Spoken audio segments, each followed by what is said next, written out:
through the options. I want to go through door number 3. Nope, you can't. If we split ourselves into 3 and 3, then we give up on going through door 3.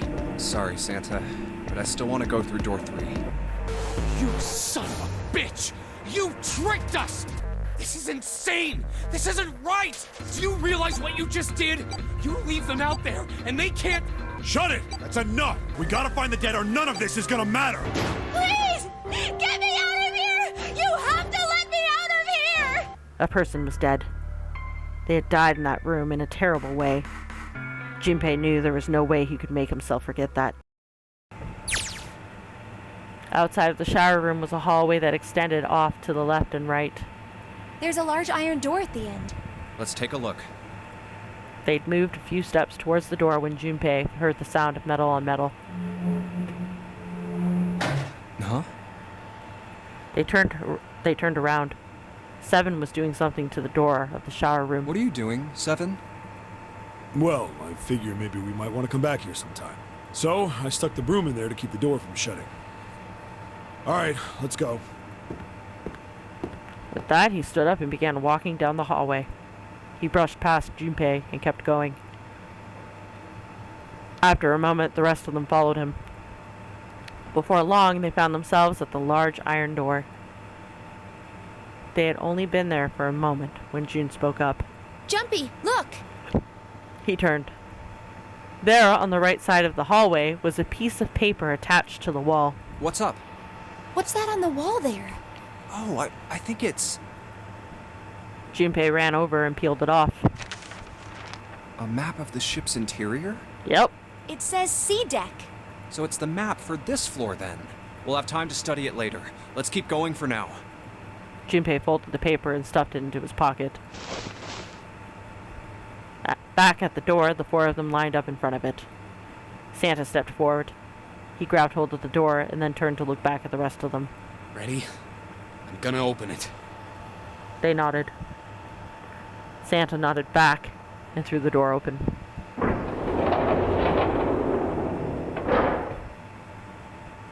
All four of them leapt through. Oh, we are gonna get our asses kicked.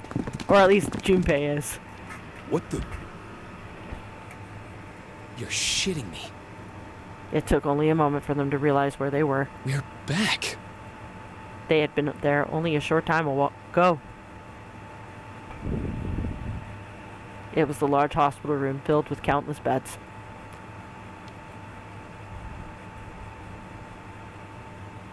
Lotus and Clover looked up as they entered. Ace was there as well, although he looked as though he had only just woken up. Clover! Lotus! And Ace! I'm glad you're all okay. Lotus? What are you... She's gonna kill Junpei. The moment they spotted Junpei, Lotus and Clover headed straight for him. As she neared him, Lotus drew back her hand. Yep! And slapped him open-palmed across the face. How could you do this to us? Her face was furious. She grabbed Junpei by the collar and shook him violently. Clover didn't touch him, but the hate in her eyes was no less potent. It was Seven who stopped them. Knock it off! We got bigger shit to worry about right now. His deep voice echoed across the massive room. Lotus glared at Seven, but let Junpei go after one last vicious shake. What? Go have a look. I stuck the screwdriver in the door. That door over there, the one without a number. As long as the screwdriver's there, it can't shut, so you can get in there. There's a shower room past there. Stuck a broom at the door there too. Anyway, go take a look. Then you're saying we can go in there without passing through the numbered door? Yeah, it's about the size of it. Wait, what the hell is in there? You don't want to know. You'll know when you see it. Fine, let's go. At least fucking warn Clover what she's walking into. Jeez! By then, Ace had made his way to them, moving with stiff, shuffling steps of someone who was only just awoken from a lengthy slumber. My goodness. I know I said I was sure you'd come back for me. I didn't think it would happen so soon, though. Ace shook his head weakly. Should I go as well? Yeah. Seven nodded. Very well. Ace followed Lotus and Clover with his stiff, tired gait.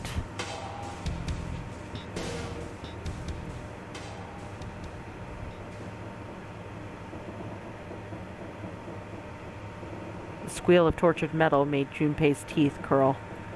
It sounded like the noise a ghost would make. No matter how many times he heard it, he never got used to it. Every time it put him on edge. It didn't help that there was a girl nearby who looked far more like a ghost than a living human should. It was Clover. She sat on the edge of the bed, her heart drooping listlessly into her chest. Her eyes were blank and stared across the room at nothing. Her breathing was slow and mechanical. Aside from the rise and fall of her chest, she didn't move. Junpei felt as if even a nudge might cause her to shatter into 1,000 pieces. Snake was probably murdered. Chances are he was killed the same way the Ninth Man was. Seven lowered his voice, likely in an effort to keep Clover from hearing what he had to say. There were 4 other people in the room with Junpei and Seven. Ace, Santa, June, and Lotus. Seven looked at each of them in turn and continued. It's pretty straightforward. Not that hard to figure out how they did it. First, the killers got Snake to authenticate on the red to open door 3. Then they shoved him into it. We waited 9 seconds for the door to shut. Once that door shut, it was all over for Snake. But he didn't give up. He probably knew it wouldn't do him any good, but he probably ran into the shower room looking for the dead.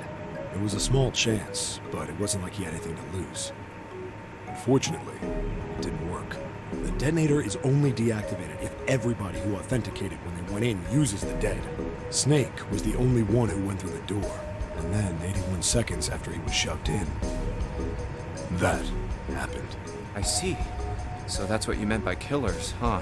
You need at least 3 people to open one of the numbered doors, including Snake. It wouldn't open for Snake and a single killer. Yep. Yeah. That means we're looking at multiple perps here. Junpei crossed his arms and grunted. Well, just in case, I want to make sure. Let's say you're right. When do you think Snake was killed? When we all split up to look for the parts for the Reds, I think. Right after that was when we noticed he was gone. Then that means none of us have alibis. We were all off searching the rooms we'd been assigned, looking for those parts. Yep. Yeah. That means anybody could be a killer. Wait a minute. What are you talking about? June seemed shocked. How can you say that so casually? You're implying that one of us is a killer. Well, not just one of us. If I'm right, then at least 2 of us are murderers. Why don't you calm down a bit, Seven? What are you going to gain by being so suspicious? That's what Zero wants, you know? What Zero wants? Exactly. This game was set up by Zero, wasn't it? Any game has a winner and loser. Whoever makes it through door 9 is a winner, and those who don't are the losers. Zero is trying to make us fight against one another for that victory. Then you're saying that Zero is trying to split us up by making us fight each other? Yes. That is why we can't let ourselves fall prey to suspicion. We have to trust one another and form a strong bond of friendship. Otherwise, we'll end up ensnared by Zero's manipulations. Then does that mean that the person who killed Snake... Yes. Almost certainly Zero himself. If there's anyone we should doubt, it should be Zero. He masterminded this game and kidnapped all of us. Doesn't it seem reasonable that he would have killed Snake as well? Good question. Junpei hadn't really considered that. If Zero killed Snake, then Zero is on the ship with us. Junpei. Was Zero still on the ship with them? So I said of course last time. I'm gonna say Junpei wasn't sure this time. He wasn't sure. Something's still strange. What was that? Well, I'm just wondering about one thing. And what's that?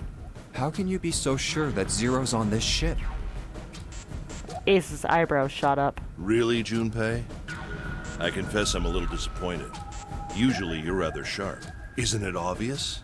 Wait, it is? This ship. Huh? Zero said, "this ship," several times when he addressed us. That's true. How would he know about...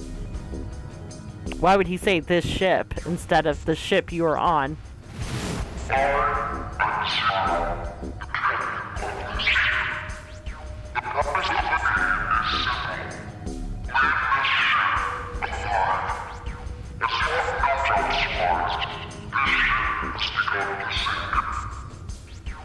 If he weren't here, he wouldn't say this ship, would he? That's true. The He's ship saying you're something on. like that ship or the ship. Or the ship you are on. Oh, yeah, I guess that makes sense. Ace's explanation made perfect sense. Junpei felt a little foolish that he hadn't seen it himself. Still, he was left with a question, and it was one of no small importance. If Zero's on the ship, where is he? Suddenly, everyone went very quiet. The silence was cold and clammy, and Junpei could feel it crawling across his back and around his throat. Again, he heard the ghosting moaning noise. And moments later, a person who looked more ghost than human appeared. It was Clover. She looked at the floor as she spoke, and her voice was cold monotone. I think Zero is one of us.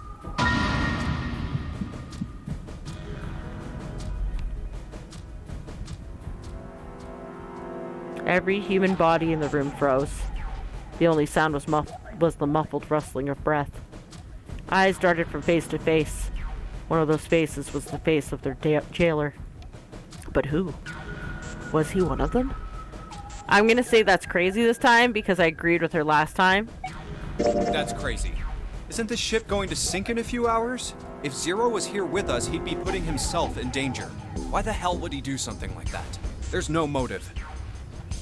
Clover looked up at Junpei and her face fell. You don't believe me. Oh, fuck off, little one. I know. I don't feel bad for not siding with you at all, considering you gave me the fucking axe the last time.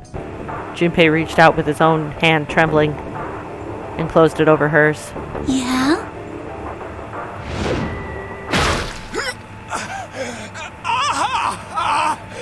Yep.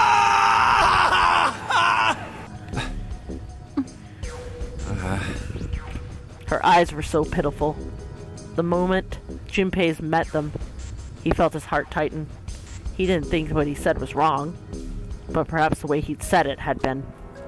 He'd been too insensitive. No, be as fucking insensitive as possible. This bitch kills you. Thanks, Junpei. I'm just gonna borrow this, okay? Clover had just lost her brother. His death would have been bad enough, but she'd also seen the blasted wreck of his body. Junpei barely knew him, and the sight had been enough to make him sick. What Clover had felt, he couldn't begin to imagine. In the mental state she must have been in, it was understandable that she would look at those around her with suspicion. She felt everyone was against her. The least Junpei could have done was try to understand what she was feeling. He felt ashamed of what he'd said. Perhaps he thought, I should apologize. But before that apology could begin... Clover, Clover, I understand what you're feeling. You don't feel that you can trust any of us. Ace had beaten Junpei to the punch. As he spoke to Clover, his face was calm and friendly. But you have to understand. The more we distrust one another, the further we fall into our true foe's trap. Zero was the one who did those horrible things to your brother. Do you want to let yourself be manipulated by someone who would do such a horrible thing? Clover didn't answer. She didn't even look at Ace. The whole time, her eyes were on Junpei. He could feel Clover's eyes boring into him. They were the color of a deep winter lake. Junpei saw no suspicion in them, only sadness. Then, in that horrible silence,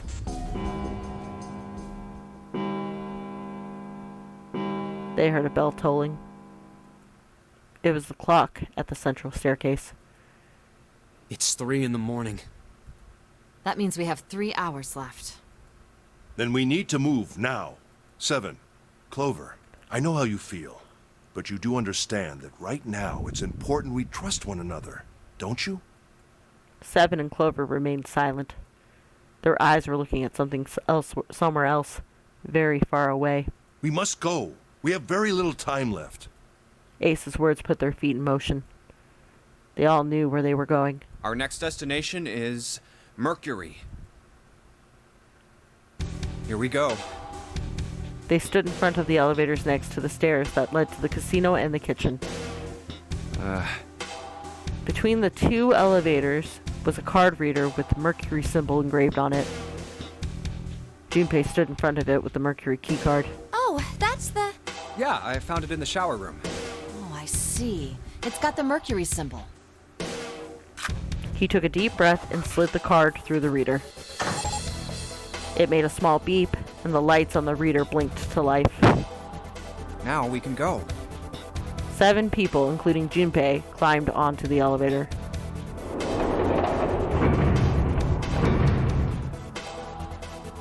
Looks like there's only 2 floor buttons working. C and bottom. The rest were destroyed or did nothing when pushed. Time to head down then. Junpei hit the bottom button. The door closed. Slowly they began to move downward. Sometime later, all 7 of them stepped off the elevator and onto the bottom deck. They stepped off and saw that the hallway to their right ended somewhere between 20 and 25 feet from them. The hallway in front of them was a dead end, but not a regular dead end. This is a numbered door. Yeah, it's door 2. Immediately, they began to discuss who would go through it. So who should go through the door this time? We don't need to be discussing who we're leaving behind this time, right? Right. It's set up so we'll be able to meet up again once we get through the numbered doors. Then there's no need for arguments at this point. We should figure out who's going in first. Very well. Would anyone like to volunteer? I'll do it. First to speak up was 7. I'll go too. And I suppose I need to go too then.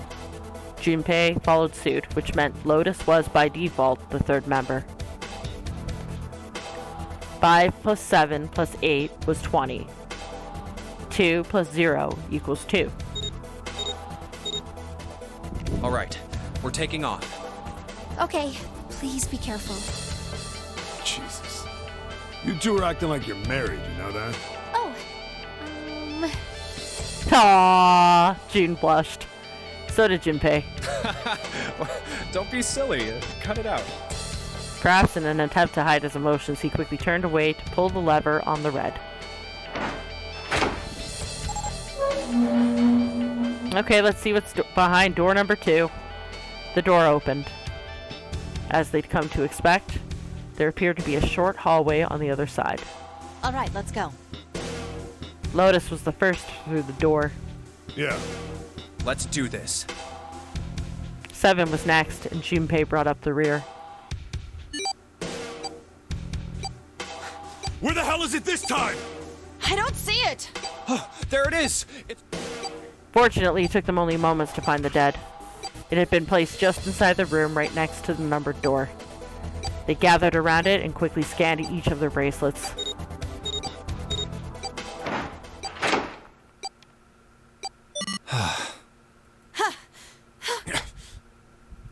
It stopped. Yeah, it stopped. Junpei could feel his heart pounding against the inside of his ribs. 7 and Lotus were breathing hard and fast. Man, I'll never get used to that. I'm not sure it's something I'd want to get used to. Agreed. We should finish this game before imminent death becomes a normal thing. Damn right. All right. Junpei looked around again. This hallway's pretty short, but it's got 5 doors. 3 on the left, and only 1 on the right. Don't forget the last one at the end of the hall. But it's got a metal plate over it, so I doubt we're gonna get anywhere that way. After taking a look around the room itself, 7 spoke. All right, let's get started. I think we'd probably better split up. You okay with that? Yes, no problem. Sure thing. Then I'll take this first one. 7 nodded to them and stepped into the room closest to him. I'll try the one next to it. At last, Junpei was left alone. Well, I guess I'd better get started too. He looked intently at the remaining 3 doors.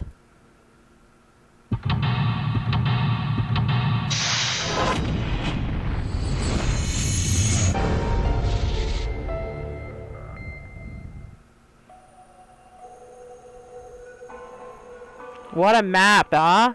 So many things that I can interact with in this fucking map.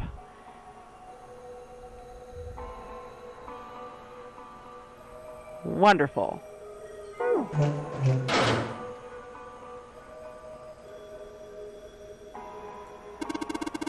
What the hell's this supposed to be? Like a drawing of a whirlpool or something? Well, if I had to guess, I'd say it's trying to look like water. Huh. There's a little tile in the drain. Doesn't look like we're going to be able to pull it out of there. Might have to use our heads on this one. Alright, let's figure this thing out. Oh, looks like the water doesn't work. Doesn't matter how 7 turns that thing, no water's coming out. Has the water been shut off from somewhere else? Okay.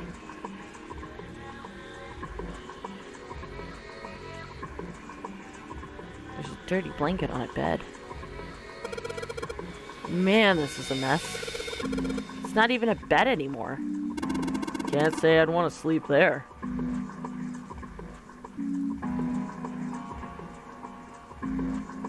Okay, I guess that's all I can... Oh, there we go. Toilet paper tube, huh? Seriously, Dad, I'm gonna need this for anything. Well, this part is thinner than the rest. In fact, this doesn't really look like it's part of the rest of this thing. This rod feels loose. Maybe if I give it a couple of turns? Here we go.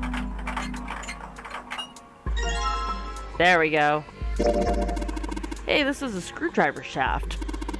It's missing a handle, though. Even if we turn into a screw that fits, we're gonna have a hard time of it without a handle. Well, if we can find a handle, maybe then it'll do us some good.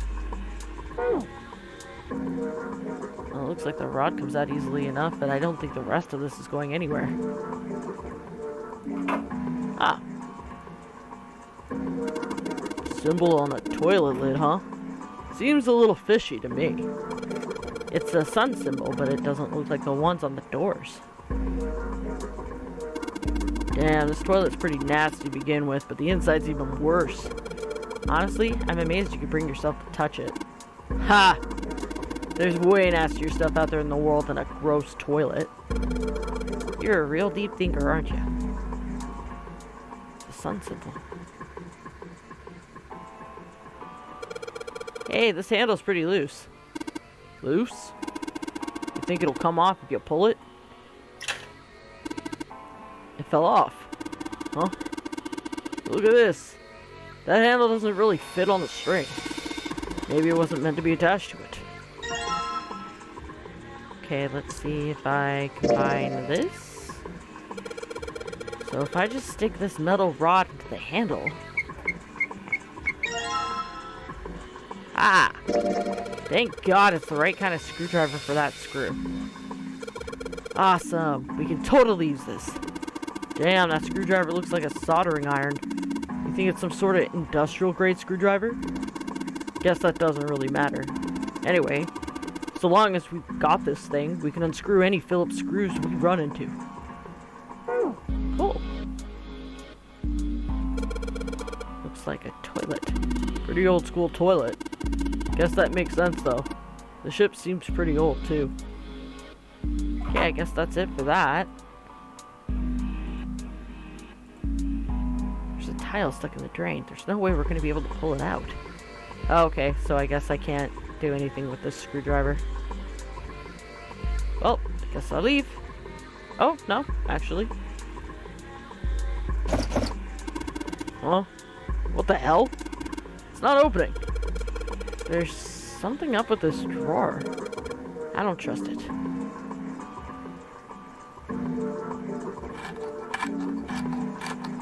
There we go. Sweet, got the screws off. Now we can open the drawer. There's nothing in here. Well, maybe the drawer is what we need. The drawer, huh? Alright, let's yank the thing out. Sure. There's a bump on the back. Wonder what it's for. Maybe there's a hole somewhere, and these bumps line up with it and trigger a hidden switch or something. Hey, we've seen weirder stuff. Doesn't seem that far-fetched. This drawer has a weird bump on the back of it. Maybe there's some kind of switch somewhere that uses these bump spits. Seems a little far-fetched, though. Okay, I guess for real I'm done. Oh, interesting. Somebody made some wavy blue lines on this mirror with blue paint. Is that a drawing of a blue scarf? No, maybe not. Looks like a river to me. This drain has some kind of weird shape for a drain. You think they made it that shape for a reason or just for fun? There's no knob on this faucet. There's no way we can get water out like this. If we can find a knob or something that'll work as one, then we should be able to get water to come out of this thing. That's if the water's on. Ah! Towel. Well, it looks like a towel. I have to wonder if the design means anything, though. Maybe you should consider what the design might be. Perhaps that'll give us a hint? Okay. Bed looks cold. Pretty sure you'd freeze to death in the winter. No kidding. If I try to sleep here, my skin would dry out in no time. Well, it's not like you're that young anymore. That shouldn't really matter. My, Junpei, aren't you lucky? Seems you'll die before you have a chance to grow old and hideous. I'm sorry, you're right. Dry skin is a woman's worst enemy.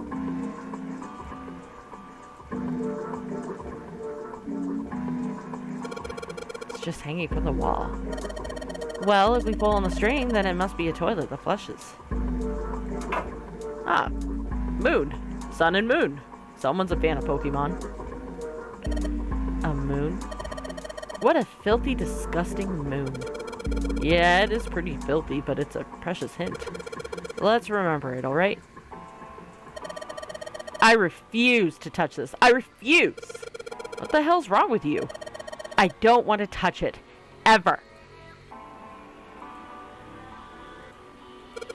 This paper seems to be pretty old. Ew. How the hell can you touch that? It's horrible. Well, it's not like I've really got a choice, do I? It's not like I want to. Half-used toilet paper? Well, it's old and it's kind of grossing me out, but there's nothing suspicious about it. Ah. There's nothing in the drawer. Yeah. Something's not right, though. The handle on the drawer doesn't really fit, you know? It just looks messy. Why don't you take it out?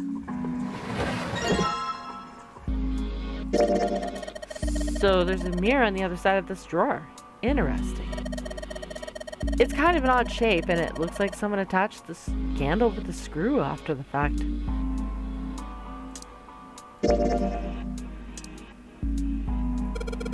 If I use a screwdriver on the screw in the center of the handle, maybe I can... Yep. Got that. Well, that came off easily enough. Looks like a faucet handle.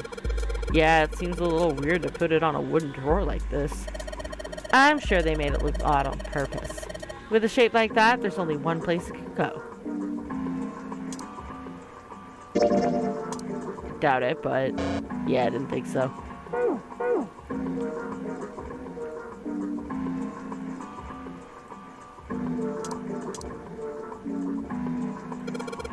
So these sinks are on opposite sides of this wall, right? No, it's not just the sinks. Everything's opposite, like a mirror image. So that's normal if you're both using the same water pipes, right? Sweet. The handle I got off that drawer fits onto the faucet perfectly. Now I can turn the water on. Junpei, what are you doing? It's pretty obvious, isn't it? I'm running the water. I can see that. I'm asking you why you're just letting it run like that. Think about it, Lotus. This faucet didn't have a knob when we found it, right? What do you mean? Just watch. Anytime now. Hey, water's filling up! Doesn't that just mean the pipes are clogged? Whoops, let's turn it off for now.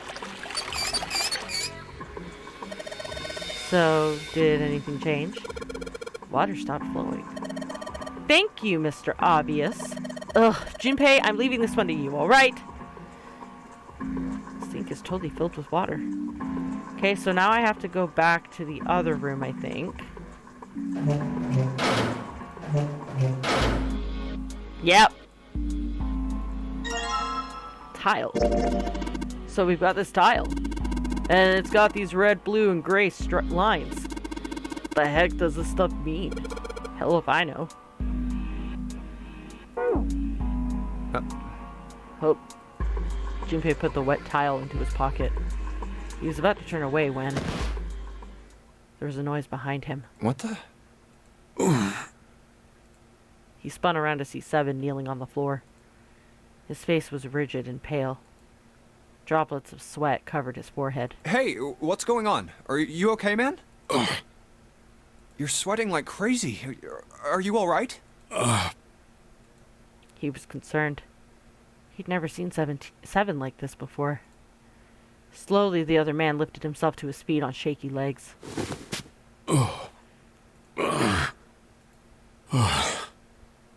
Yeah, I'm fine. Just got a little dizzy, that's all.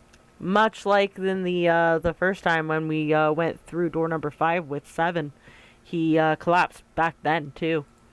His face was pale and his breathing was heavy. Sweat was pouring off his face and staining his shirt. That's definitely more than just a little dizzy. He's probably got a fever. Are you sure? You don't look so good. Seven didn't answer. Half of his face was twisted, as if distorted by extreme pain, and his eyes were glazed. Finally, he spoke. What am I doing here? Huh? His words made no sense. What are you talking about? We opened the number 2 door and walked in here. Don't tell me you forgot. No, that's not what I mean. Okay. He shook his head several times as if trying to clear something from it. It ain't much, but I think some of my memories came back. Oh, yeah? I think I've been here before. Oh. Really? Huh? I said I've been in this room before. You were here? When? Why? Aoi. Lai. Nona. Suddenly, Seven was mumbling to himself. They were words Junpei didn't understand. Seven's hoarse voice trailed off, and Junpei couldn't make out what he said. What the hell was that? Seven's brow furrowed furiously, and he ground his teeth back and forth. It's right there. Just out of reach. Oh, I hate that feeling. Like, when you know that, like, the answer is at the tip of your tongue, or just, like, within arm's reach, and you can just brush it, but it's not landing. Oh, I hate that feeling. I feel like I'm this close to remembering everything, but I just can't. Seven stopped, frustrated. He pulled his hat off and ran a hand through his hair. Then suddenly, he looked up, his eyes wide. That's right, an experiment. Oh? There was some kind of experiment going on this ship. Really? An experiment? What sort of experiment? They were trying to control people. Oh, really? Who's they, exactly? Or something like that. What the hell are you talking about? Good questions, all around. Junpei didn't know what to make of Seven's story. Instead, he simply stared as Seven continued. Aoi, Light, and Nona. Those were their names. Well, some of them. The kids that were in the experiment, I mean. Kids? I think there were 4 or 5 more, but I don't remember all their names. Yeah, that's right. That's why I'm here. Seven began to mumble to himself and wandered aimlessly around the room. He looked confused. So far as Junpei can tell, the man was simply rambling, and there were odd twitches in his movements. Experiment. Cradle Pharmaceuticals. Those kidnapped kids. Was I working? Kidnapped kids? Seven continued to mumble to himself about things that meant nothing to Junpei. So Seven was a cop. Huh? Junpei didn't have any answers for him, of course. Couldn't understand what was happening to Seven. All he could do was wait. After a few minutes, Seven finally stopped. Wait, under this bed. He crouched down and looked under the bed. Oh, really? His face was registered mild surprise and began to mumble to himself again. The home's gone? No, maybe it was a different room. There's gotta be a ton of rooms on this boat that look just like this one. At last, Junpei could contain himself no longer. Hey, what exactly do you remember? Like a hole in the ground? Maybe you could stop talking like a crazy person and tell me what's going on here. 7 stood up slowly. Well, it's not like I really remember everything. I've only got bits and pieces, and they're scattered and don't make much sense. Well, maybe if you share them, we can walk you through them, and then maybe that'll jar something. I don't care. Tell me the bits and pieces then. Junpei could feel it. Whatever 7 had remembered, it was important. Very important. Okay! 7 drew a large, muscled hand down across his face. As he wiped the sweat from his brow, he spoke. From what I can remember, I think I was a cop. A cop? Yeah. I was looking for that group of kids that got kidnapped 9 years ago. You remember that, right? It was all over the news. Yeah, I was still in school. I don't remember all the details, but I do remember some of it. I think it was a bunch of kids right around my age. They all just disappeared. Nobody knew why. 16 boys and girls disappeared? What the fuck? It was all over TV and the newspapers every day. So you're saying you were investigating it? Yeah, that's what it looks like. And I guess I found something. There was this medical company called Cradle Pharmaceuticals that had something to do with those kids. Oh, really? After I figured that out, I managed to get some information out of somebody who worked for them. I think it was... Tonight, a ship is set to take the children to a large passenger liner docked offshore. Yeah, that had to be it. Interesting. And the plot thickens.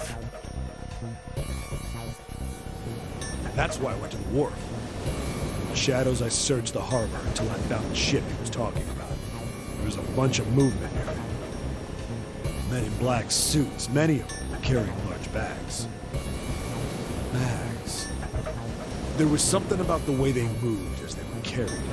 No doubt about it. There were human beings in those bags. Maybe the kids? I moved before I realized it. I came out of hiding with my gun already in my hand. Don't move. I felt metal touch the back of my head. Drop the gun. He kept digging the cold metal thing into my skull. There was nothing I could do. I did what he said and laid my gun on the ground. Then suddenly, Pistol whipped. there was a sharp pain in my neck. A needle. Oh, even worse, actually. A drug? That was my last thought. My face hit cold concrete. I was out like a light after that.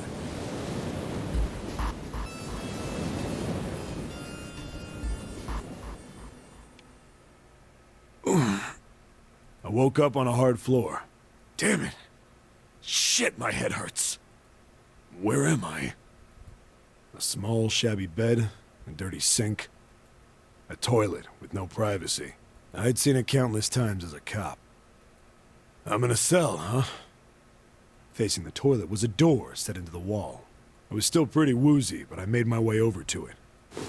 I pushed and pulled on it, but...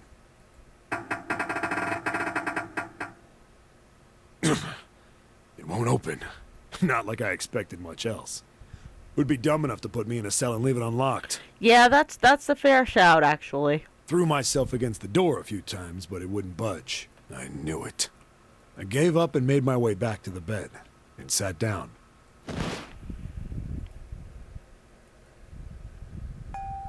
I sat there for a very, very long time. Who knows how long. Then, I heard a faint voice. The voice was far away. I couldn't understand what it was saying. It's 9? But I could hear one. It was pretty high. Probably a little kid. Huh? No, it was several. I hear 5, or 6, maybe more. Where? Where are they coming from? I pressed my ear to the wall and tried to listen through it. No, that's not it. Left. It's coming from under the bed? I hauled on the metal frame and flipped the thing over. And that's what the hole he's talking about is. And there it it was. The bed had hidden an air vent under it. The hole in the wall was covered by a metal grate. Nice. I dropped flat on the floor and peered through the grate. I couldn't see shit, but I knew it in my gut. This was where those voices were coming from. Hold up. Why are there kids here? But then what my inside man told me popped into my head. Tonight, a ship is set to take the children to a large passenger liner docked offshore. Whoa, whoa, whoa. Am I on that ship? It didn't matter. All I knew was I had to get to those kids. I checked out the metal grate. Could I fit? I stuck my fingers in and grabbed it. Then... He pulled and pulled and got the grate off?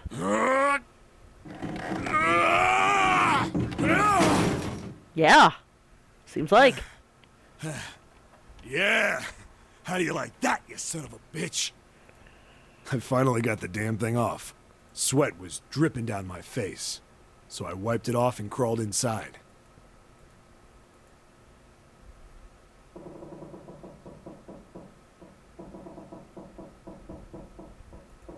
Junpei waited for Seven to resume his story.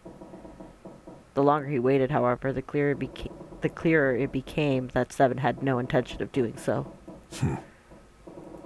He had just gone silent and simply stared off into the air, his eyes blank. Hey, what happened after that? He'd waited long enough, but Seven shook his head. I don't remember what happens after that. I think I found some kind of door out of the duct. And I think I found some kids, too.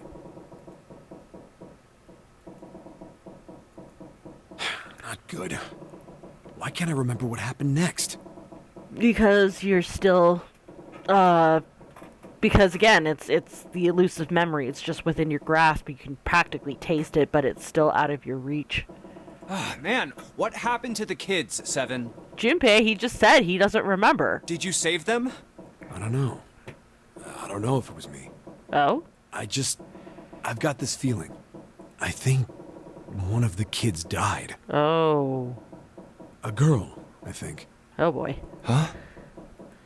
Deep in his heart, Junpei felt something very cold. Seven's head dropped, and Junpei saw in it a look of sadness the likes of which he had never seen on the man before. The man's eyes blinked rapidly, as if he were fighting back tears, and he swallowed hard. His sigh was like the melancholy setting of an old abandoned building. He shook his head and spoke. Anyway, just please don't ask me anymore, okay? I really don't remember anything else. Okay, well, if you do remember, you know you can talk to me, right? After that, Junpei could hardly try to force any answers out of the other man. It's fine. Don't push yourself. Going by what he said? Junpei left Seven to pull himself together, and instead began thinking everything over. The children who had been kidnapped 9 years before? Apparently a company called Cradle Pharmaceuticals had been behind it all. They'd taken the children to the same ship we're on now. They'd been brought here for an experiment. Seven said it had something to do with controlling human beings. The 16 children who had been kidnapped were the subjects. Seven had said 3 of their names were Aoi, Light, and Nona. I think that's all I got. Yeah. Oh, and Seven is, or was at some point, a cop. I can't really use any of this information anyway. I didn't learn anything about the Nonary game or Zero. But it might be good to hold on to anyway, just in case. Why were we brought to the same ship where they'd done those experiments 9 years ago? I mean, silly comment, considering there's only 9 of us that were taken. But what if, with the exception of 7, what if everybody here were part of those? I don't know, actually. We have varying ages, so... I mean, I don't know. And just what the heck is this about controlling human beings? That's nuts. Did they really conduct an experiment like that?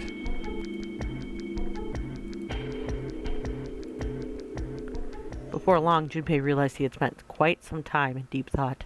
I don't have time to just stand here thinking. I need to get moving. Junpei shook his head quickly to clear it, and returned to his investigation, thoughts swirling in his mind. Okay, first things first, though. The drawing on the mirror looks just like part of the design on the towel. And the design on the towel was a river and a spring, right? If the picture on the mirror is a spring and it's talking about the water in the sink, looks like the water bubbled up through this drain and pushed the tile out. Yeah, so that probably solved that puzzle. But let's take a look at the other mirror anyway. The drawing on the mirror is just like part of the image on the towel. The towel has a river and a spring, is it? This mirror has a river on it. If it's indicating the sink, then... So this is the river, and then that's the spring. So yeah, that was the puzzle there. Okay. I think we're done. So now we can go look at a different room. I can just barely see the mirror from the light coming through the ceiling. Sure would be nice if that mirror was a little lower down. Looks like it's the same height as the mirror on the right. Wonder if that means anything.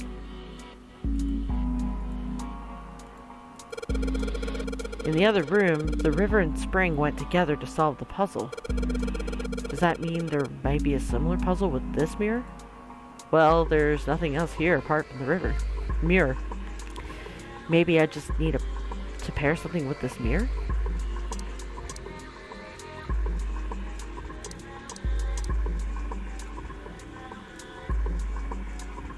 There's a mirror in the back of the room hung opposite this one. The one difference between them is whether or not they're reflecting any light. It's a sink, but there's no light shining on it. It's hard to be sure because it's so dark here, but I don't think there's anything going on with this sink. This faucet is too hard to turn. It's a blanket. Not really a great one, but still. The light's barely enough to see by. I feel like I'm gonna see a ghost here or something. Oh yeah, we can probably use this mirror to reflect the light. Now I just gotta figure out where to reflect the light. Maybe if I go somewhere that's a little easier to shine light on it. I can see the partition there. Seems pretty pointless to bother examining it. When I shine light on the mirror in the back, is that a number? 47. Okay, I need to write that down. Okay, pen. Ah, got a pen. 47. So if I shine light on this mirror, then I get to see some numbers. I can see a 4 on the left and a 7 on the right. 4 and 7. So if I shine this light on the mirror in the back, I get it. Okay, so the sun is 4 and the moon is 7. If I shine light on the mirror, symbols appear. The left side has a sun and the right has a moon symbol. I'm gonna remember this. There's nothing special about this toilet paper. I don't really think I need to bother shining any light on it.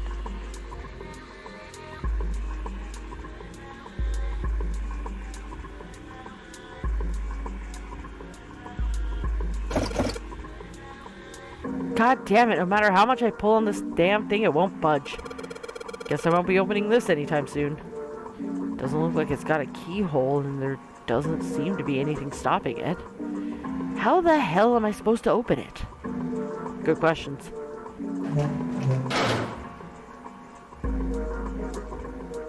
Emergence. There's a bunch of tiles on the door that spell out emergence. Emergence? Maybe it means we need to emerge out of here. probably needs to emerge or to escape from here. Do we need to do something with these tiles to open the door? The tile we found and the tiles here are the same size. When I touched the tiles to the door, I felt something weird. Huh? I can move these tiles. Then that means maybe if you swap the tiles we got with the tile on the walls, something will happen. I suppose now we just need to figure out what the strange designs on these tiles mean. At any rate, we should look for all the tiles that are the same size. You're right. Let's meet back here after we've done a thorough search. Okay, so I guess there's a door in the back. I wonder where it goes. I thought of that, and I tried a couple of things, but yeah, same result. Guess 7 wasn't about to do anything. Oh well. So I guess we go back to the rooms.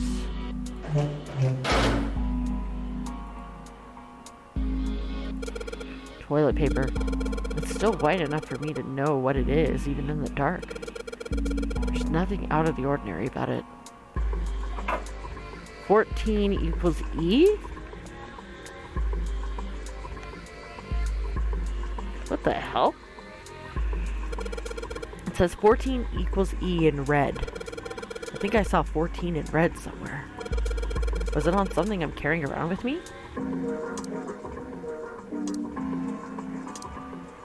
That's a good question. Oh, that's a 14. There are a bunch of weird lines on this tile thing. I don't get this. I don't think I can figure this out on my own. So there's a 14 in the tile.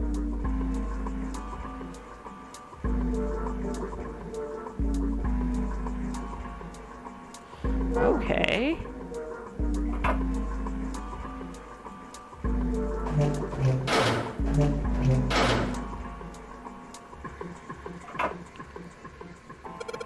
It's the same as the moon symbol we saw in that dark room. Right. There was a number there too, right? Number... That's probably how many times you're supposed to flush. Ugh, I mean, how many times you pull the string. I mean, let's try it. Moon was 7, right? So this is what the moon symbol was pointing to, huh? It probably made it so that someone wouldn't trigger it by accident. If that's the case. 1. Second time.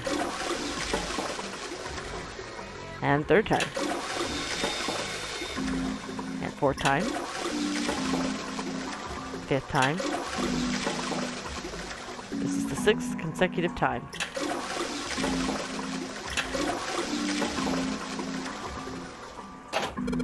Huh? Did you hear something? I heard a loud flushing noise. No, not that. This toilet is disgusting. You don't expect me to touch that thing, do you? If you don't want to, then I'll do it, alright? This toilet is vile. Unsurprisingly, Lotus refuses to go anywhere near it. Okay.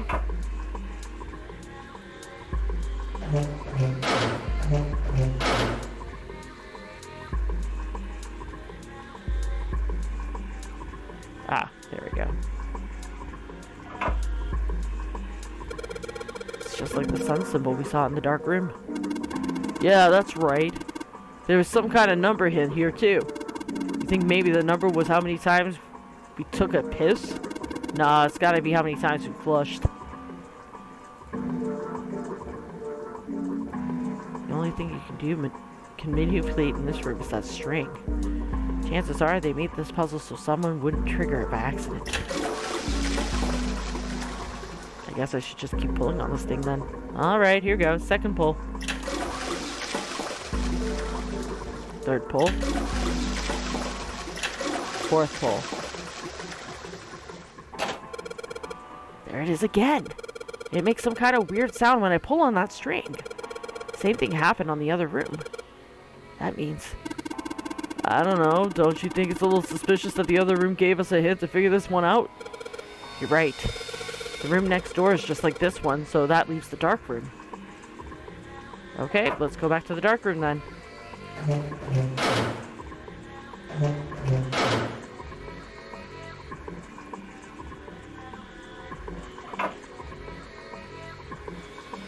I can just barely make up a string for the toilet, but I can get a hold of it. Damn it. It kind of pisses me off that I can see it, but I can't touch it. Looks like the dirty toilet, but it's too dark to tell. Looks like the mirror was put up high so you can reflect light off of it.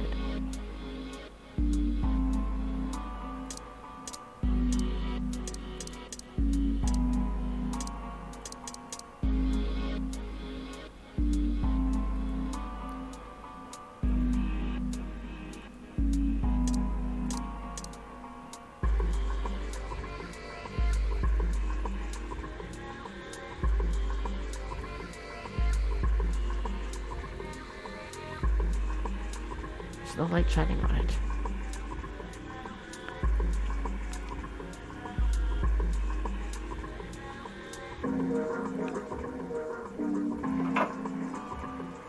Looks like a dirty toilet, but it's too dark to tell. It says 14 equals E. I've got a feeling this is relevant somehow. Ah! Well, this drawer opens easily enough. Tile. There's a bunch of weird lines on this thing. I don't get this. I don't think I can figure this one out on my own. There's a bunch of weird lines on this thing. I don't think I can figure this out on my own.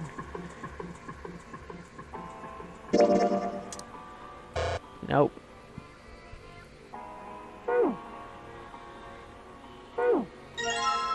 Ah, and another one. There's a bunch of weird lines on this thing. I don't get this. I don't think I can figure this one out on my own.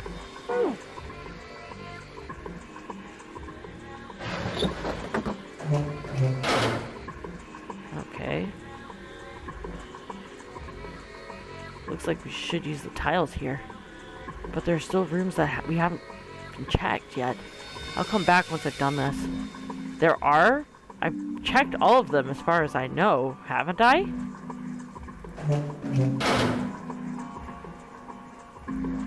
This bed is really dirty.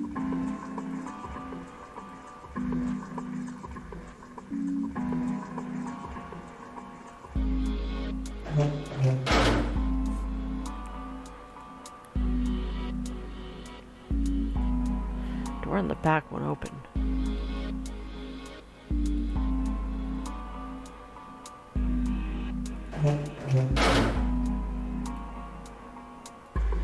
This light's barely enough to see by. Feels like I'm gonna see a ghost here or something. I wonder, actually.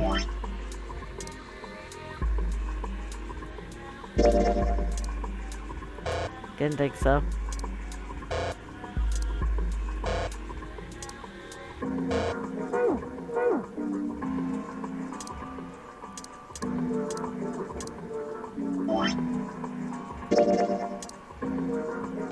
Oh.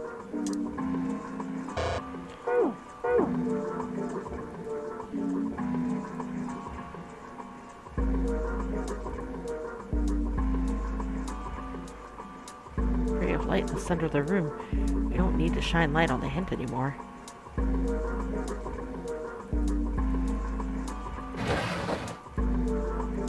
There's nothing left in the desk. Desk is old and rusty. Okay, so what am I missing exactly? A few moments later.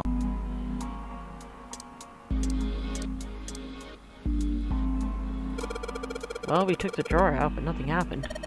Of course! There's no way you could hide a puzzle in something that small. Yeah, I know, but still. Still seems they might try to... Huh? What's that? Looks like there's something. Huh? It looks like there's something in there. Sounds like something falling. What was that? I heard it too. Let's open the drawer. Ah, okay. I was missing something. The red lines on the tile that look like they make a 14. Okay. I'm just dumb. We got it.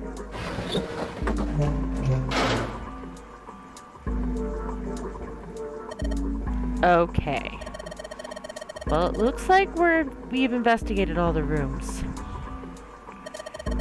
The only mystery left is in that door. Alright, let's crack that mystery then. We've got 4 tiles. And there are a bunch of tiles that are the same size up on the wall there. So if we replace 4 of the tiles on the wall with the ones we've got, that should open the door. Well, there's only one way to find out. So 14 equals E. So 1, 2, 3, 4. There's 4 E, so let's replace all the E's. Hey, did you hear something unlock? Does that mean we got it right? Yes, it looks like we did. The 14 hidden on the tile. If you convert that to hexadecimal, it's an E. Basically, the E's in emergency are the 14s from the tiles. So if you replace it, that gives up the answer. Do you really care why it worked? Let's just get out of here. Yes! Let's go.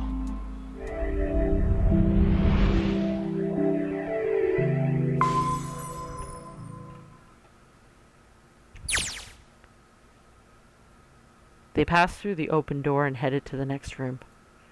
Junpei jogged down the short staircase and looked around.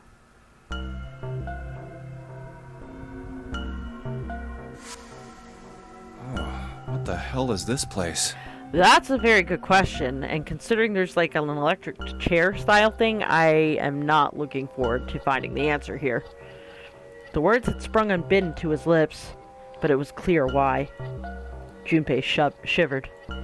Lotus and Seven reached the bottom of the stairs and stopped short, terrified.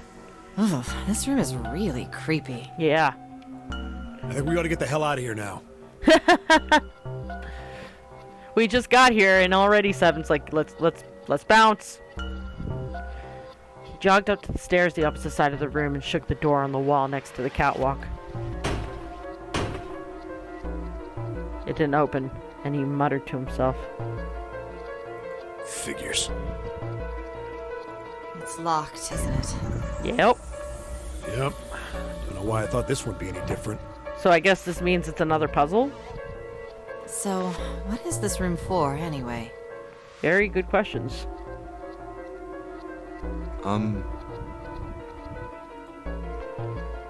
Junpei looked around the room again. Well, there's a chair in the center of the room. Oh, looks uncomfortable to say the least. I'd rather not sit in it if I can avoid it. The back of it was covered with electrodes connected to the nest of wires. Looks like it's placed over some kind of glass panel. Yeah, see that. Too dark to look through it, though. Junpei turned to look at the right side of the room. There was a table covered with a piece of cloth. This isn't dried blood on the tablecloth, is it? Yeah, that would be very unsettling if it was. On top of the table were a number of metal instruments. Junpei didn't know what they were for, and he had a feeling he didn't want to find out. Oh, what the hell is this? Tools from the looks of it. What are these tools for? Yeah, no shit. That's not something I even want to think about. Right? Junpei shook his head in an attempt to clear it and tried to focus on something else. No doubt about it. This room's dangerous. Let's make our search quick so we can solve the puzzle and get the hell out of here. Right? Come on. Yep, I was right. It's another puzzle.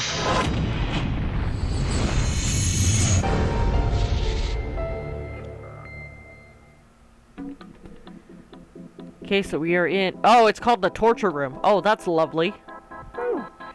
Okay. There are a ton of knobs here. Doesn't seem like any of them do anything, though. Do you think it's broken? These levers have got to turn something on. Of course they would. All they can do is turn something on or off. What's important is what they turn off or off. Don't say the floor is going to suddenly open up. Red, yellow. You think the colors mean something? No idea. I mean, red looks more dangerous, but other than that... bottom of this one looks like it's covered in rust. I don't think it'll move at all. There are a bunch of buttons here with the letters A through F on them. I wonder if they do anything. Down you go. So if I press it again, back you come. Guess these buttons switch something on or off when you push them. All of the dials are pointing in different directions. Maybe something will happen if we turn them? Ha! Shoot. They're all rusted. I guess turning them doesn't really do anything. Needle on the gauge is at 0. Doesn't look like it's going to move. Okay, so I guess that's it for that. Okay.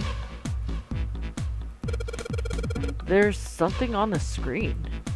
This device will conduct the experiment. Once the experiment has been completed, the door will unlock. First, adjust the switches to match the blocks in the sample above. Oh? I don't know what this thing is, but we gotta figure out this puzzle. It's right next to a torture chair. Whatever it is, I don't think it's good. Anyway, we just adjust the switches to match the blocks up on the top, right? You adjust the switches shown at the 4 corners of the screen, then press the check button. Junpei, we don't know what this thing does. You can always come back to it later. There are lots of other things you could do.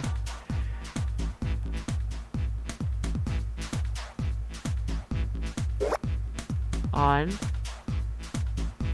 Okay. So I need to have everything on.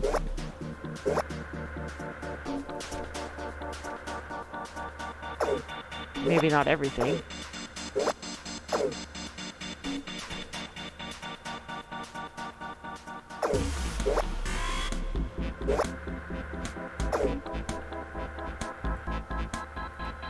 Oh, that's it.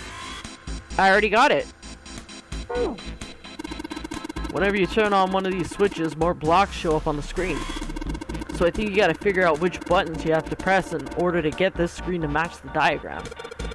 Yeah, but it's hard to figure out what button does what. If you want to see how many blocks each switch adds, just turn on one switch. Then when all of them are off, there aren't any blocks, right? Then you can see how many each switch adds. Oh yeah, I get it. Just the switches to match the blocks on top, and then press the check button. Alright. Okay.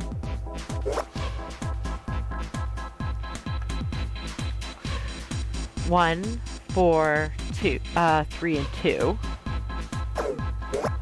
3, 1, 2 and 3. 2, 0, 3 and 1. 4, 5, 2 and 2.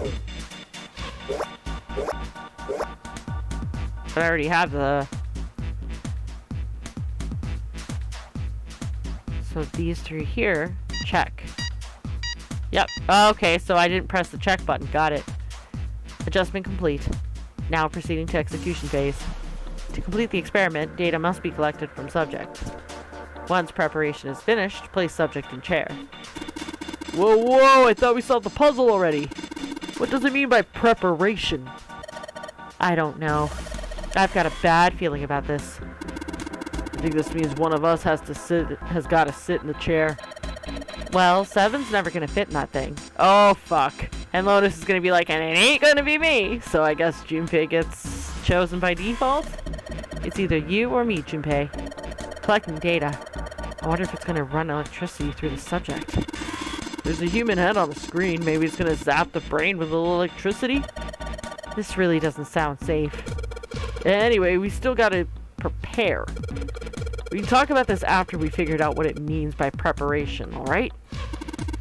Well, it wants us to prepare, so maybe we ought to ask it what we need to do.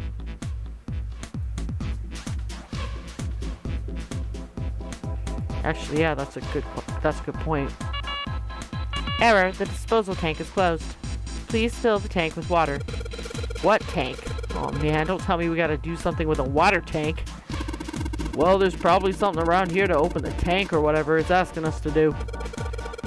It looks like the only controls are in this room. Well, There are a number of ominous-looking tools and instruments here. Let's see. We've got an adze, and a hammer. A pair of forceps. And these other things are too old and broken. I have no idea what they are. Hey, doesn't this wrench look way too new to be here with all the other stuff? Yes, it does. I didn't notice it before you mentioned it, but it's not rusty at all. So I guess we take the wrench. This wrench looks brand new. Considering where we found it, I have to wonder how it was used. Knock it off. I don't want to think about that. You've already seen plenty of things that are a lot more cruel than that. You're unexpectedly sensitive. Come on, let's not talk about stuff that doesn't matter, okay? We need to find somewhere where we can use this thing. Okay. So that's where we came from. Entrance is locked. It's been like that in every room we've been in. What did you expect? There's no point to try to go back. Let's just think about going forward, alright? Cover's bolted on here pretty good. Should be able to get those bolts off with this wrench we just found, though.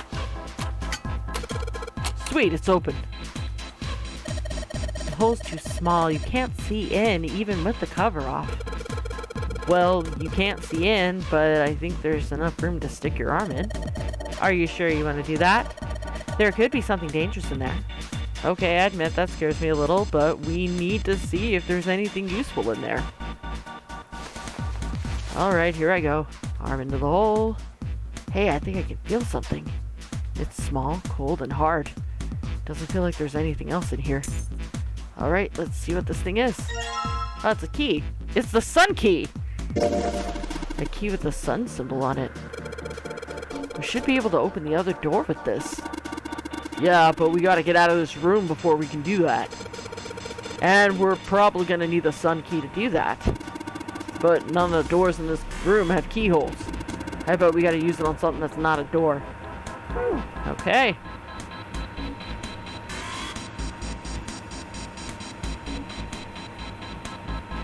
Heat on the gauge said 0. Can't get it to do anything. I shouldn't waste my time messing around with it. I can see some oil or something down there at the base of the lever. Yeah, it feels like it's got some movement to it. I should be able to pull this one. Alright, let's pull the lever. Is that water? What the hell? What's going on? Will you calm down? It's just water going somewhere. Sounds like it's underneath us. That means the floor... Oh. Junpei, look! What's she... Oh, damn. I can see through the glass now. EDBF.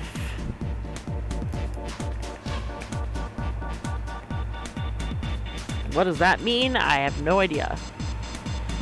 There are a couple of letters in blood on the bottom written in the shark's belly. It's dead. Looks like the letters are E, D, B, and F. Whatever these are for has to be in this room somewhere.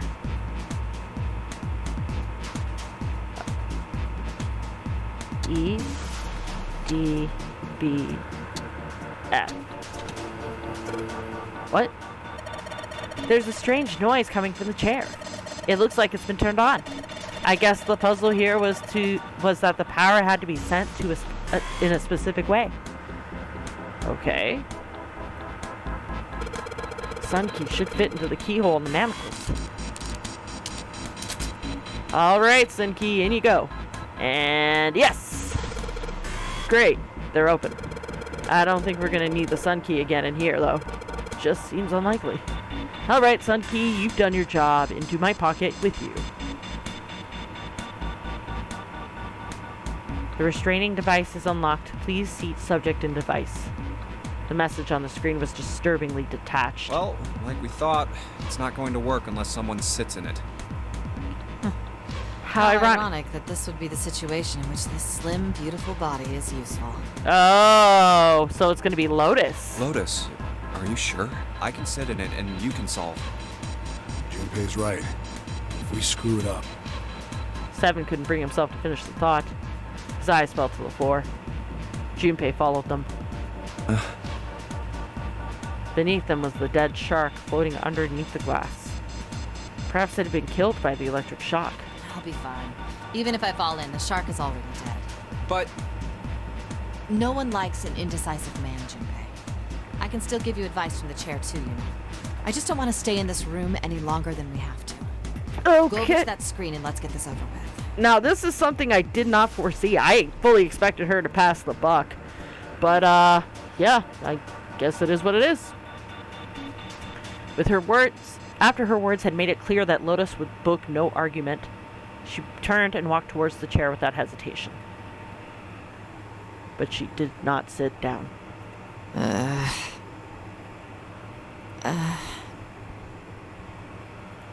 Despite what she'd said, she did indeed feel hesitation. Her legs shook. Look, do you think you could do me one last favor? You want me to sit in the chair? don't say last. You're making me nervous. Just listen. If something happens to me, I want you to tell my daughters. Oh, yeah. She mentioned in the bad ending that she was a mom, so she's got daughters. Okay. What do you want us to tell them? Tell them that I loved them very much. Aww. No, tell them that I will always love them. Aww. Now I feel really bad for all the shit I've said about her.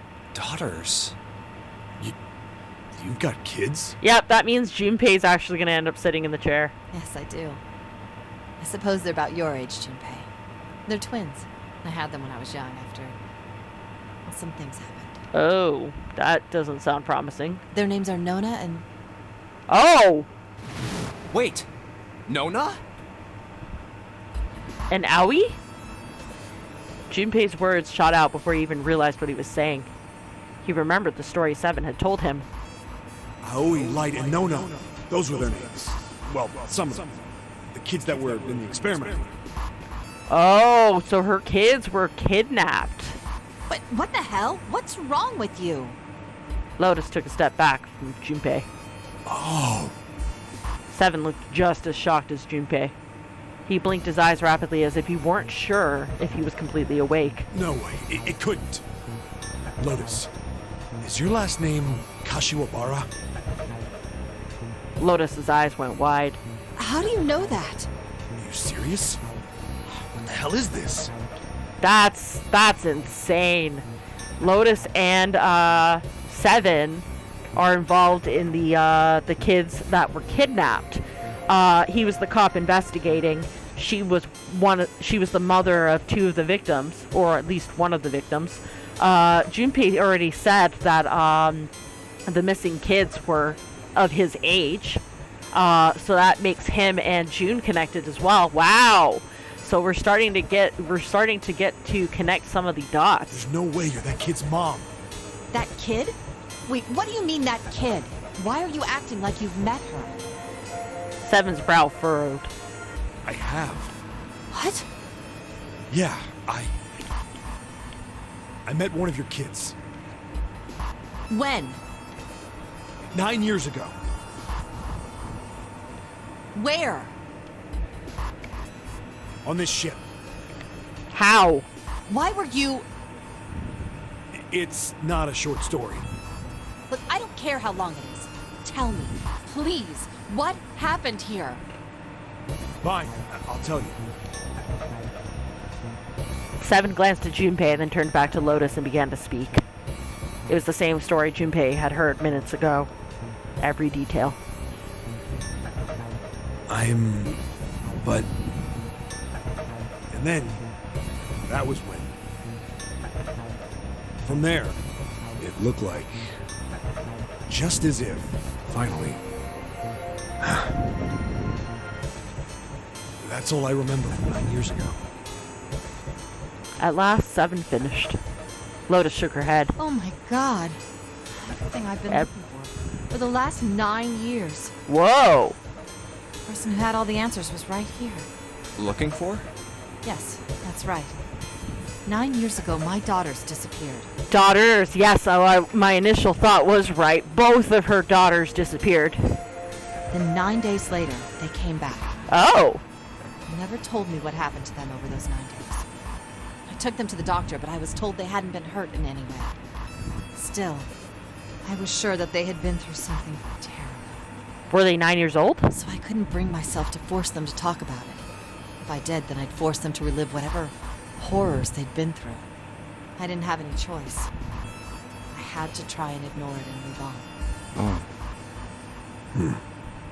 A few months passed. Gradually, they started to act like they always had, before they disappeared. They smiled and made jokes and did all the silly things kids do. It got harder and harder for me to ask them about what happened. How could I ask them to remember that? I mean, that's a fair point. Eventually, I knew there was no way I could do it. So she ended up digging into it herself. To spare her daughters from having to remember it, she wanted to look into it herself. But I'm still a mother. I couldn't simply forget that something terrible had happened to my children. So I decided I would investigate what happened on my own. I would find out what happened during those 9 missing days. What did you find out? Nothing. The police pretended to be concerned, but they didn't do anything. Once the 16 children who'd gone missing came back, things were just... They just wrote it off as a closed case.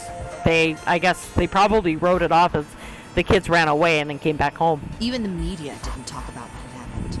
I figured someone was probably paying or threatening them to keep their mouths shut.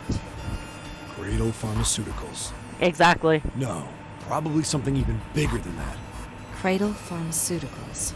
Have you heard of them before? No. It's the first time I've ever heard that name. 7.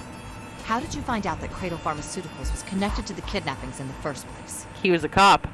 I figured finding out whatever the victims had in common would lead me to the culprit. That's what any good cop does. What did they have in common? Every single one of the kids who disappeared had gone to this one hospital at some point. Which hospital? The hospital was one of a bunch that were under the control of Cradle Pharmaceuticals. After that, it was just about connecting the dots. Interesting. The hospital. The hospital? For a while, I was trying to get some kind of information out of the kids at the hospital. One of them told a weird story. Okay. What was it? Have you heard about the Gansfeld experiment? Gansfeld? I guess all these kids had to go through it while they were at the hospital. Okay, what's the Gansfeld experiment? I think it was passed off as some sort of counseling. Okay. What did you call it again? Oh, the Gansfeld experiment. This is how it's set up. Okay. First, subjects Q and A are put into separate rooms, far away from one another. Then a series of video images are shown to subject Q, who is told to send the images to subject A by thinking about it. Telepathy. They were investigating telepathy. Subject A, on the other hand, is put in a large reclining chair, given a blindfold. With their senses cut off, A is asked to guess what images Q is looking at. Oh, yes, I've heard of that. It's a famous telepathy experiment, isn't it? Telepathy. And that would explain one of the books she was looking into. She said she had read a book a few years ago. Maybe that's one of the things that was part of her investigation. That's how the experiment on this ship was supposed to work. Experiment to control people, right? Yeah.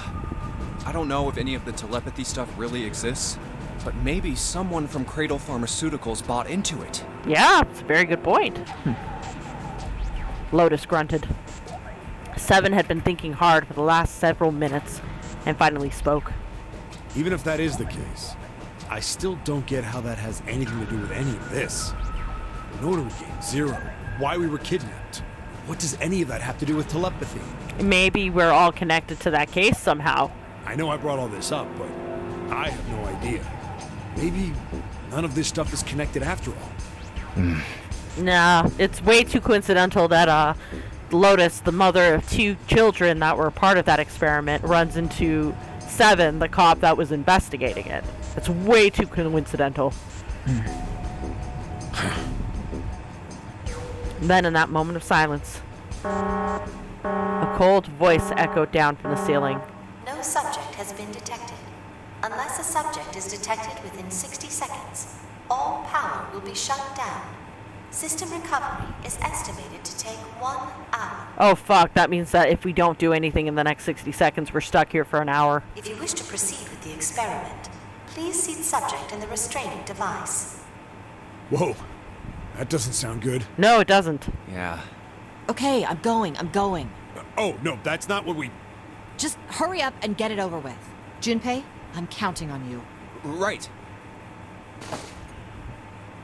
Lotus sat down in the chair. Junpei looked at her one last time, then made his way to the monitor. Lotus, please, tell me right away if you feel anything weird. You worry too much. Now get on with it and be a man, or June's gonna leave you. Ouch! Jesus! Lotus! Don't pull your punches or anything. Jeez! Lotus was putting on the best act she could manage, but her legs were shaking so much that if she hadn't been sitting, she likely would have fallen down. Lotus. Failure was not acceptable. Okay, let's do this. Junpei took one last deep breath and stared at the monitor.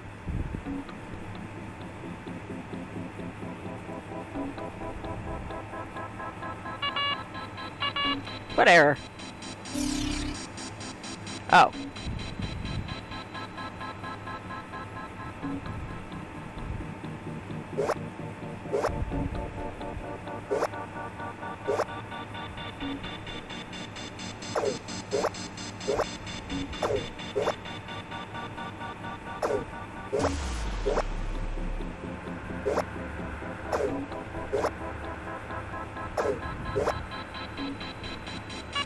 Nope.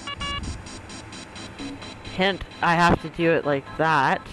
So 1, 2, 3, 4, 1, 2, 3, 4. Ah, there we go.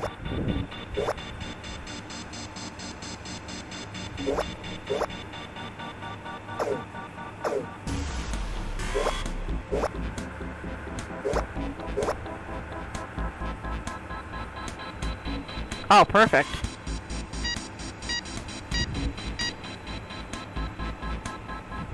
The experiment has concluded. The door will now unlock. I can hear the door unlocking. And now we've got a new message. Release subject from restraining device. Lotus, are you alright? Yes, I am. I'm glad nothing bad happened, but I do think my life just got a little shorter. Hold on, I'll get you out right away. Shouldn't take long for Seven or me to get her out of here.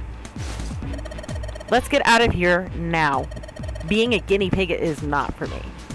Damn straight. I don't ever want to have to see this thing again.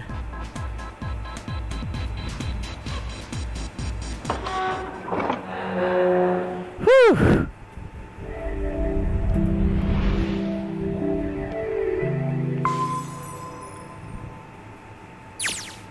The hallway goes to the left.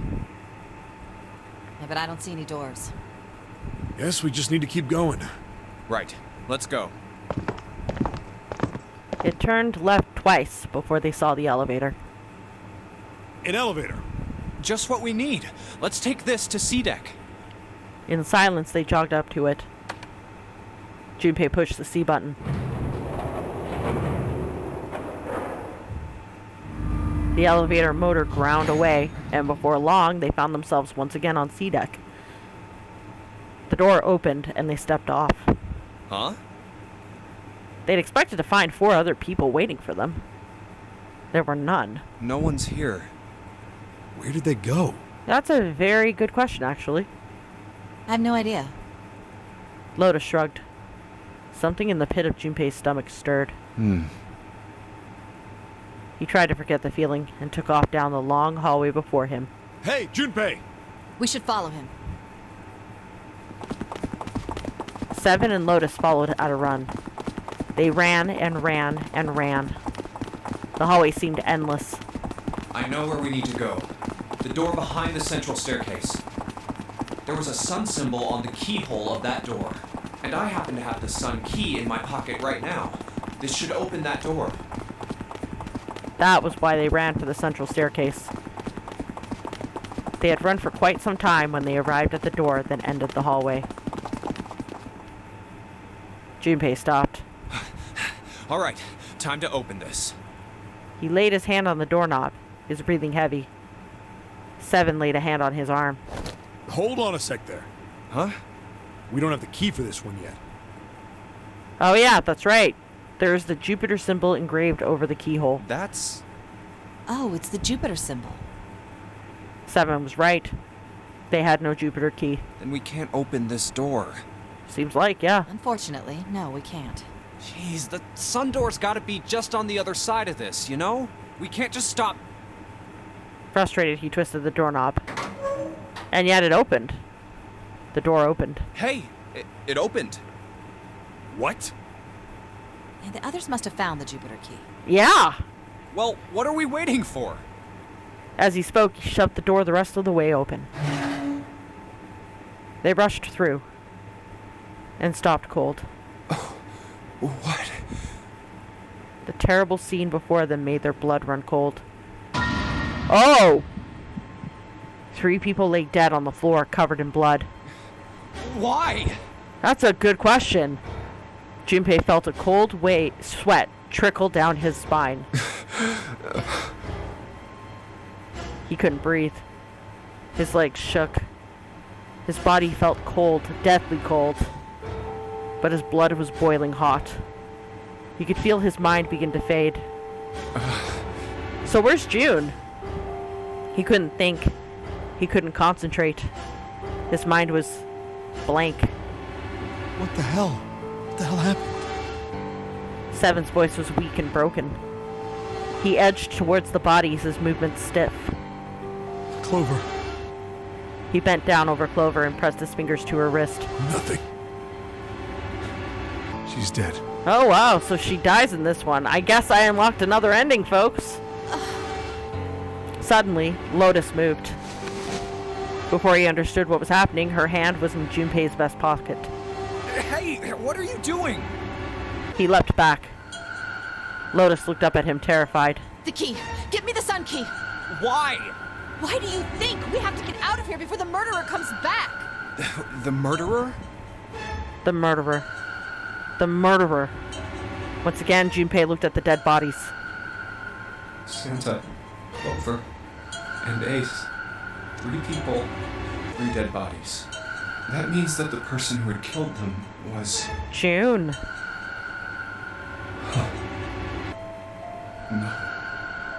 No, it can't be true. Give it to me! Before Junpei could react, Lotus dove back into his pocket and came out with the key. Let's go! Without waiting for 7 or Junpei, she ran straight for the central staircase. They followed. Junpei shut his eyes and swallowed his emotions. Morning would have to wait. Soon they stood in front of the door. Open! Lotus shoved the sun key into the keyhole and twisted it hard. But... Why? What happened? Nothing. Nothing happened. I didn't feel it unlock. Oh no. Is it the wrong key? I hope not. I don't know. Maybe. Lotus sighed, defeated, and leaned against the doorknob. She felt it twist. And a small gap appeared between the door and the frame. It's open. What the hell is this? Wait, you mean the door was already unlocked? Why? And how would I know that? That's a very good question, actually. How could the door have been unlocked if we only just discovered the key? Whatever, let's just go.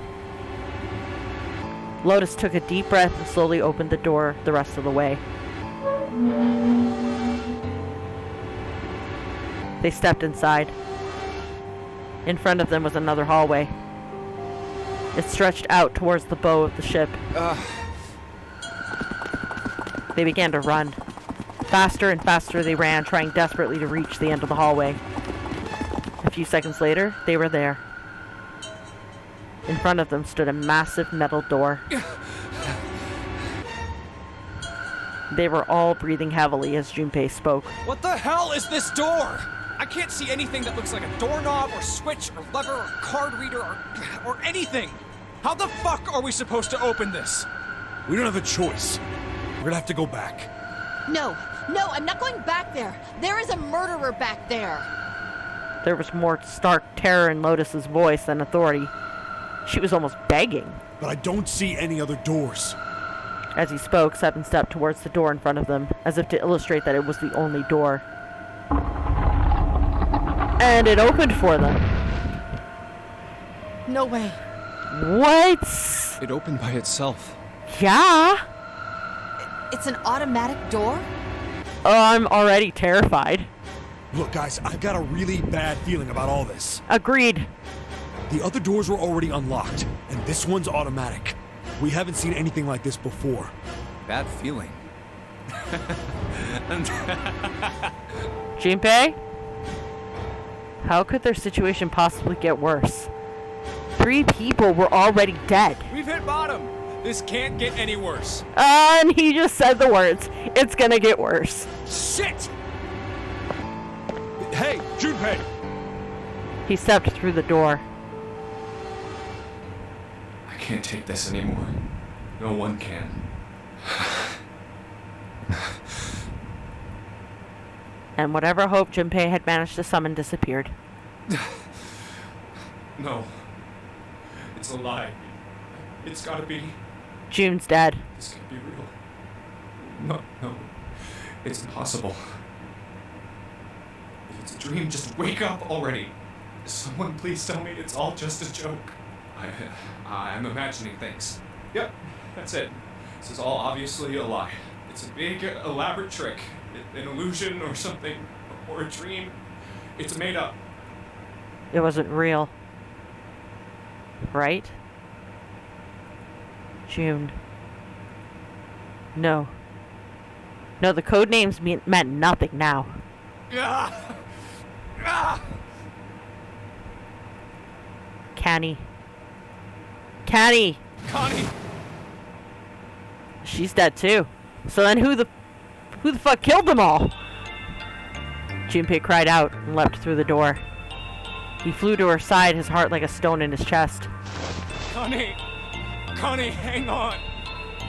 Junpei swept her up and shook her by the shoulders. Oh, she's alive! She moaned, and her eyes fluttered open, but only barely. Connie! Junpei? Her face was pale and her lips were dry and cracked. Her eyes were blank and cloudy. They stared straight at Junpei but saw nothing. Junpei put his hand against the small of her back to hold her up. It felt warm and wet. He lifted his hand up. It was covered in blood. Oh man. Connie, there's so much blood. What the hell happened to you? How did this happen? It was all he could do not to break into tears. Junpei, I'm sorry. Her voice was thin, a minuscule thread that was the only thing keeping her with him. I might not make it. No way. No way I am going to let you die. I am going to save you. I promise. Thank you, Junpei. Thank you so much for everything. I don't think she believes him. I was really happy to see you again, Junpei. Really happy. Don't give me that I was crap. You're gonna see me again lots more times. You've just gotta hang on. All right, Connie? You... Ow, what can I do? Damn it! He looked up from Connie, desperate for something, anything. What's that? Then he saw it. A small submarine. A submarine? What on earth is a submarine doing here? No, that didn't matter. Nothing mattered except saving Connie. That was the only thing he wanted. That's it! Junpei turned his head back to look down at her. Hang on, all right? There's a submarine over there. I'm gonna go see if it works. No! Don't go. Please, don't go. It's a trap. Please, just stay with me, okay? I want to be close to you, Junpei. When I... Connie. Junpei, did you know you meant a lot to me when we were kids? I liked you for a long time, Junpei. A really long time. And he's liked her for a really long time too. Junpei's vision had gone blurry. It took him a moment to realize his eyes were filled with tears. He could feel a piercing point of heat deep in his heart, like a white, hot flame. Junpei, do you remember? We hung out a lot when we were kids. We went to the pool and to the fair. Do you remember playing snowball at the school? They're all memories I'll never forget. All of those moments are treasures to me. I also wanted to go to a lot of other places with you. A lot more. But that won't happen now. No. I mean, yes. Yes, it will happen. We'll go all sorts of places, Connie. You hear me? I promise. We'll go wherever you want. Really? Yeah, really. I swear. That makes me happy. Really happy. She said it to herself over and over, a weak smile creasing her tired face. Junpei, I feel sleepy. No, Connie, don't fall asleep. Thank you, Junpei. Thank you so much. And she went to sleep, her eyes slowly closing. Junpei screamed even as he felt his throat go hoarse. Connie! Connie! Connie!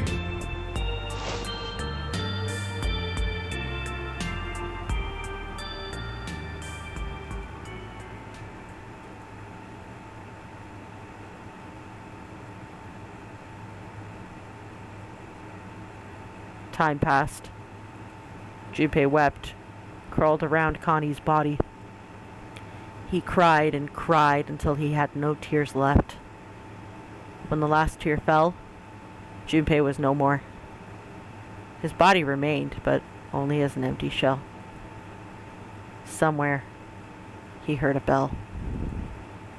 It was the clock at the central staircase. 1, 2, 3, 4, 5. It rang 5 times, then faded. 5 o'clock. They have an hour. Quietly, gently, he set Connie's down on the floor. Slowly, Junpei stood. Only then did he realize that Seven and Lotus had not followed him. Where had they gone? Slowly, he looked around the room. There was nothing. No sign that they had ever been there. It felt as though every part of Junpei's body was made of lead. Slowly, he made his way to the door he'd come through. As he approached it, it opened, sliding apart with a sound like grinding stone.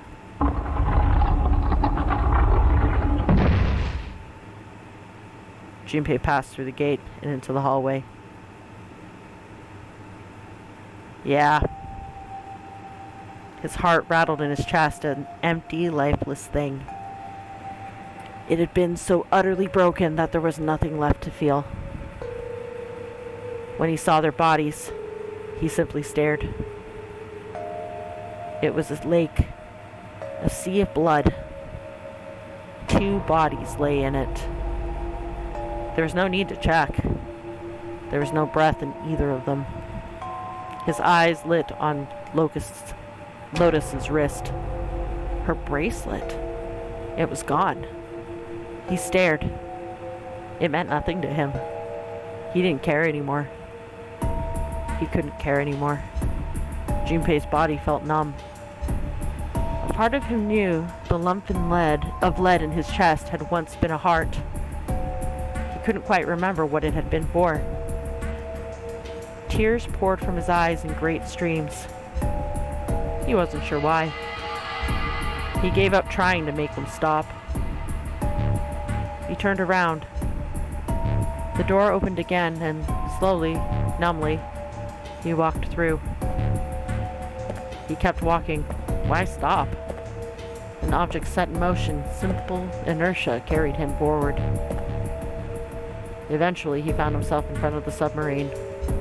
His arm reached for the hatch.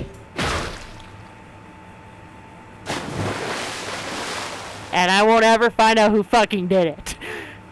And then he was floating in the water. His eyes stared down into it. He couldn't see the bottom. His back was hot. Dimly, he felt the blade of a knife in it. Who? One dead body lay behind door number 5. The body of the 9th man. Another lay in the shower room. The body of Snake. At the central staircase were 3 more. Ace, Santa, and Clover. Just outside the door were 2 corpses. Those of Seven and Lotus. And in this very room lay the body that had once been Connie. And now, Junpei would join them. Who then had killed them all? Who?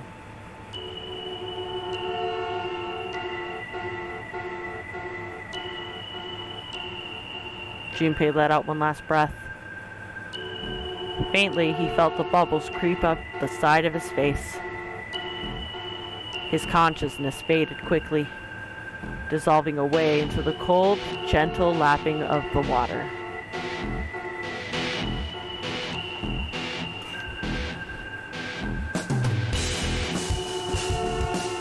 Wow, I actually get outro credits here.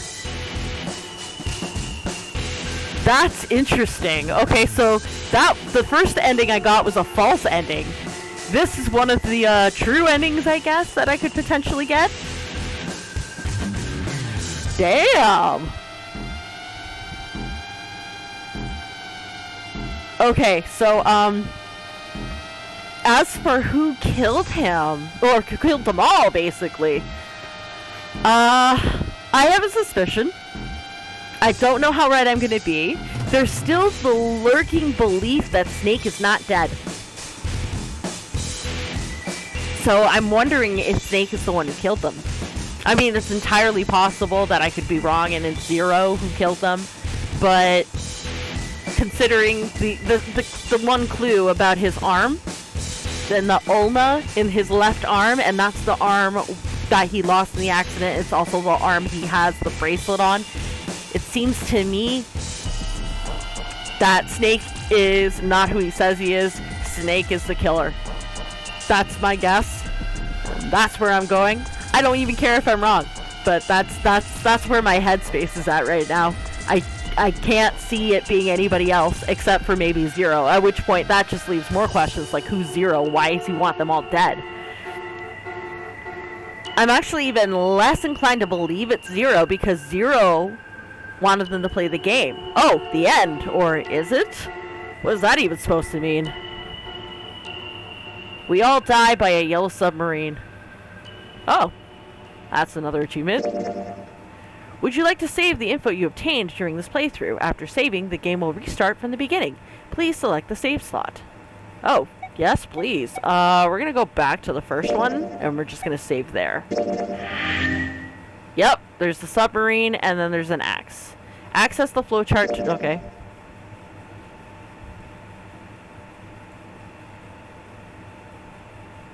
So, yeah. This is very interesting indeed. Oh! I've unlocked something over here. Wonder what I unlocked. Those are still unlocked. No, sorry, those are still locked, but yeah. Okay, so my initial plan was to go back here, which is where we choose between the 3 rooms again. If we choose between 3, 7, and 8, and go back to 7. But now it seems to me that we should probably go back to between doors number 4 and 5, pick number 4 again, and because now there's keys unlocked or something, unless that just says that we unlocked that. But either way, it's definitely something to do. But we're not going to do that right now. I'm actually going to do a proper ending here, because the last time when I tried to do this, I was experimenting with other shit and all of that, but and thus I wasn't able to actually do a proper ending. But here's we're going to finish off this video here for now, but we are going to come back because we still have plenty to unlock here. We still have 3 endings, and then, well, there's a total of 6 endings as far as I'm aware, unless I'm misreading that. We have at least 3 endings, basically, is what I'm trying to say, in order to review. And we are, again, going to catch them all. There's still the mystery of who killed all of these guys, who Zero is, if my theory about 7 is right. But we're going to put those on the back burner for now, and that will be something we do next time. So until then, thank you for watching the video. If you liked it, please leave a like or subscribe. If you did, leave a comment below letting me know what I can do to improve. And until the next time, guys, ciao. This is fucking amazing.